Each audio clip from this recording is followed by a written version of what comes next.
नमस्कार, मी अंजली पाटील. आपल्या सगळ्यांचं खूप खूप स्वागत आहे. आज आपण आयुर्वेदिक शॅम्पू बनवणार आहोत. या शॅम्पूमुळे केसांच्या सगळ्या समस्या कमी होणार आहेत. केसात कोंडा होणे, केस गळणे, केसांची वाढ न होणे किंवा चाई पडणे, केसात उवा होणे किंवा केस गुंता होणे, केसांना शायनिंग नसणे, केस रुक्ष होणे, कोरडे होणे, केसात खाज येणे, ह्या सगळ्या गोष्टी ह्याच्यावरचं हे एकदम उत्तम असं आपण मेडिकेटेड शॅम्पू असं म्हणूया. आयुर्वेदामध्ये आपल्या खूप ताकद आहे. अगदी छोट्या वयापासून हा शॅम्पू जर तुम्ही वापरला तर तुमच्या केसांचा कधीच प्रॉब्लेम काय होणार नाही. केस पिकण्याचे सुद्धा प्रॉब्लेम आहेत ते सुद्धा कमी होतील. किंवा आता तुमच्या केस पिकायला सुरुवात झाली असतील, हे शॅम्पू किंवा ज्या ह्या आयुर्वेदिक गोष्टी आपण ज्या करतो होम रेमेडी, त्याच्यामुळे खूप फरक पडतो. तर तुम्ही पण हे करून बघा आणि पुढे या शॅम्पूच्या आपण प्रोसेस बघणारच आहोत. तर त्यासाठीचं साहित्य बघूया आपण. ही शिकेकाई घेतलेली आहे. ही समप्रमाणात घ्यायचे, शिकेकाई, आवळा आणि रिठा.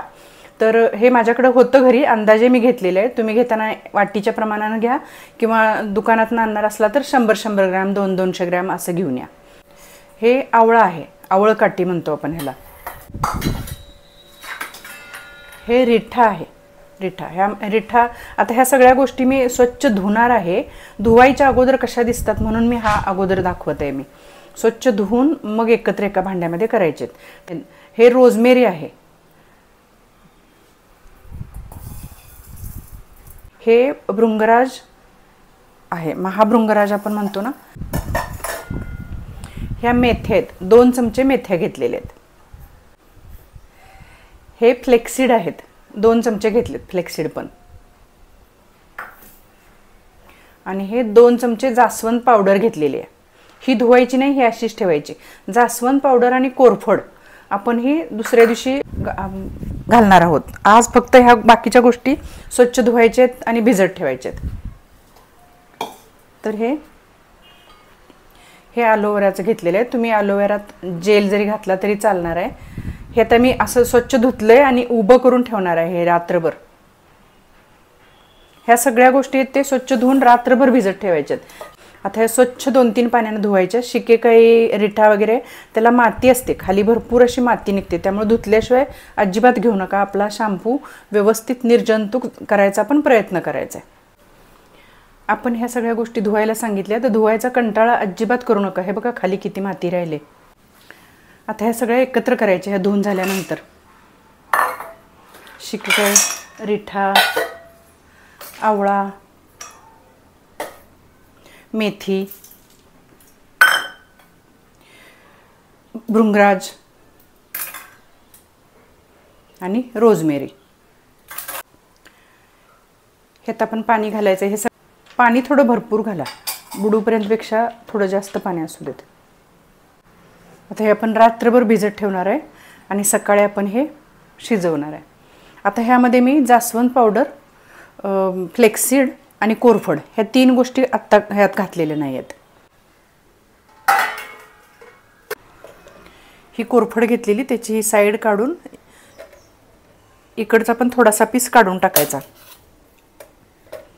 दोन्ही बाजूचे पीस काढून टाकायचे आणि हे काटे काढून घ्यायचे कडेचे. आता हे सगळे पीस करून घ्यायचे. हे आपण रात्री भिजत घातलेलं हे सगळं मी ह्या कुकरमध्ये आता घालणार आहे. ह्याच्यात मी ही कोरफड आत्ता आपण चिरली ती कोरफड घालणार आहोत. ही एका संत्र्याची संत्रा साल काढलेली ती घालणार आहे मी. संत्रा साल नॅचरल प्रिझर्वेटिव्हचं काम करते. संत्रा आपण बघा, संत्रे आणले तर कधी संत्रे असे कुजत नाहीत. संत्रे पूर्ण वाळतात खडखडीत, पण कुजत नाहीत. बऱ्याच वेळा आपण केसांसाठी रेमेडी करतो त्याच्यात संत्रासाल घालतो कारण संत्रासाल ही नॅचरल प्रिझर्वेटिव्हचं काम करते म्हणून. ही जास्वंद पावडर आहे. जास्वंदीची ताजी फुलं पण तुम्ही घालू शकता. हे फ्लेक्सीड भिजवलेले मी ह्याच्यात घालणार नाही, हे असेच ठेवायचे आहेत.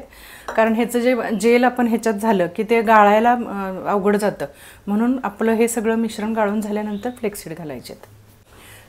आता हे कुकरच्या आपण 4-5 शिट्ट्या करून घेणार आहोत आणि हे गार झालं की मग मी दाखवते तुम्हाला. हे कुकरमधून मी ह्याच्यामध्ये ओतून घेतलेलं आहे. आता हे ह्याच्यातले आपण बी काढायचे. ते रिठा आहे ना, नुसतं दाबला की लगेच बी निघतोय त्यातला. असे सगळे रिठ्याचे बी सगळे बाजूला काढून टाकायचे.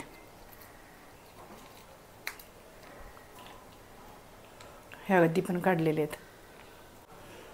आता हे गाळून घ्यायचं. हातानं थोडं मी असं हे करून घेतलेलं, क्रश करून. एकदम छान मऊ शिजलेलं आहे सगळं. आणि हेच भांड्यातलं पाणी आहे, ते वापरून 2-3 वेळा आपण मिक्सरमध्ये फिरवून घ्यायचं.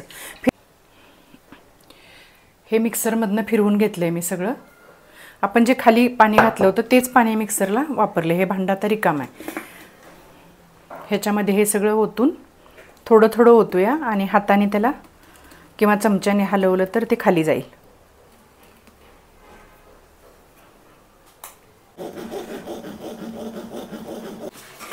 हे फिरवताना हा असा खोलगट पळी घेतलेली आहे मी, पसरट अशी, आणि ती हातासारखं अशी काम करते. हे असं दाबून दाबून हे करायचं. हे असं असं असं केलं की पटकन होते. असं फिरवलं की हे आता राहिलेले एकदाच मी फिरवले. हे आता राहिलेले एकदा फिरवून घेणार, म्हणजे टोटल 2 वेळा मिक्सरमधनं फिरवणार.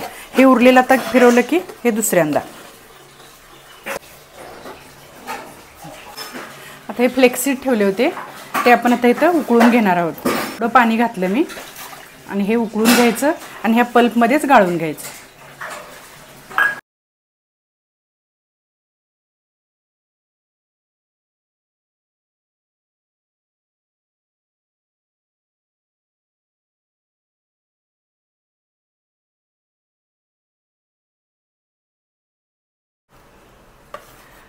शॅम्पू सगळा गाळून झाल्यानंतर एक 3-4 तास मी हा तसाच ठेवला होता, कारण फेस होता थोडा, हलवताना थोडा फेस होतोय ना, तो फेस थोडासा कमी व्हावा.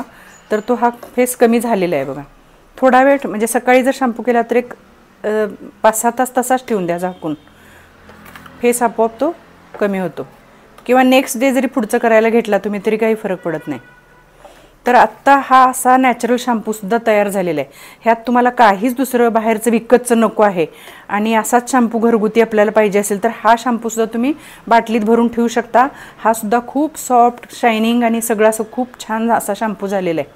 पण आपण शेल्फ लाईफ म्हटलं तर ह्याची शेल्फ लाईफ कमी असणार आहे. हा असाच जर तुम्ही बाटलीत भरून ठेवणार असाल तर तुम्ही हा शॅम्पू फ्रीजमध्ये ठेवायला पाहिजे.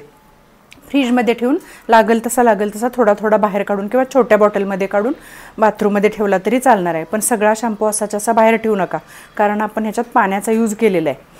तर आता पुढची स्टेप मी दाखवते. आता ह्याच्यानंतर आपण ह्याच्यात ग्लिसरीन घालणार आहोत. हे ग्लिसरीनसुद्धा ऑप्शनल आहे, तुम्ही घाला किंवा नाही घातला तरीसुद्धा चालेल. 1 चमचा भरून मी घालणार आहे. तर हे ग्लिसरीन व्हेजिटेबल ग्लिसरीन आहे, pure organic vegetable glycerine, 100% organic. ह्याच्यात केमिकल काहीही नाही आहे. हे तुम्ही कुठल्याही कंपनीचं घेऊ शकता. 1 मिनिट मी हे अगोदर घालते आणि मग दाखवते. हे आता आपण अर्धी पळी असते ना आपली, हाफ पळी म्हणतो तसं आहे तेवढं, ते मी ह्याच्यात मिक्स करते.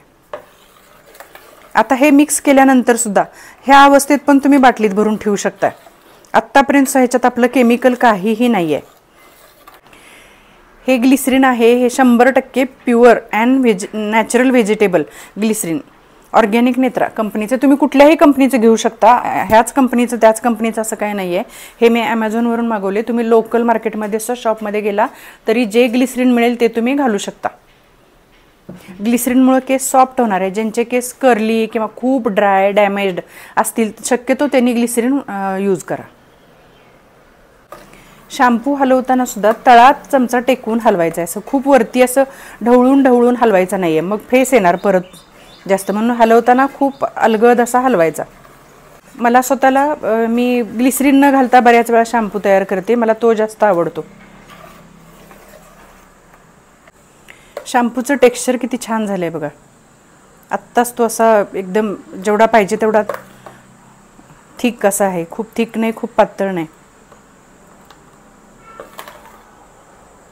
खूप पाणी पाणी करू नका, थोडासा घट्टसर असा पाहिजे. आता हा आपण ह्यातला अर्धा शॅम्पू मी बॉटलमध्ये भरून ठेवणार आहे.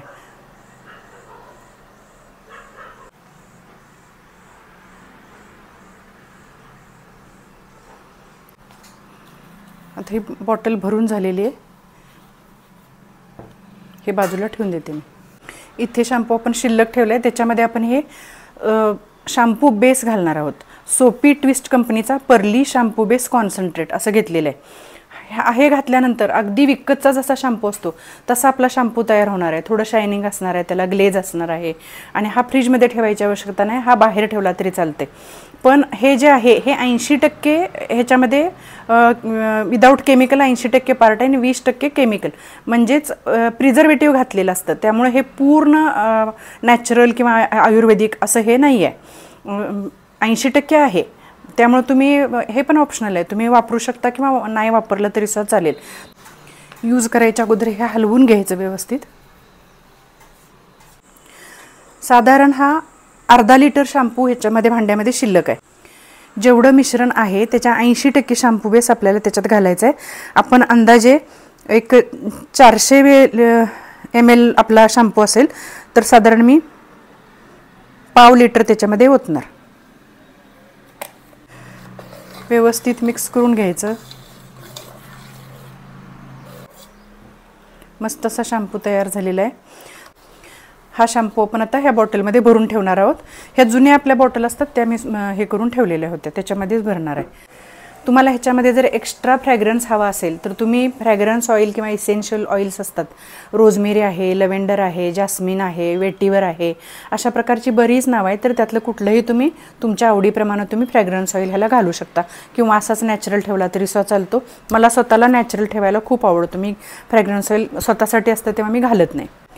माझा हा व्हिडिओ जर तुम्हाला आवडला तर लाईक करा, सबस्क्राईब करा, शेअर करा आणि बेल आयकॉनचं बटन दाबायला सुद्धा विसरू नका, म्हणजे माझे नवीन येणारे व्हिडिओ तुम्हाला समजत राहील. थँक्यू.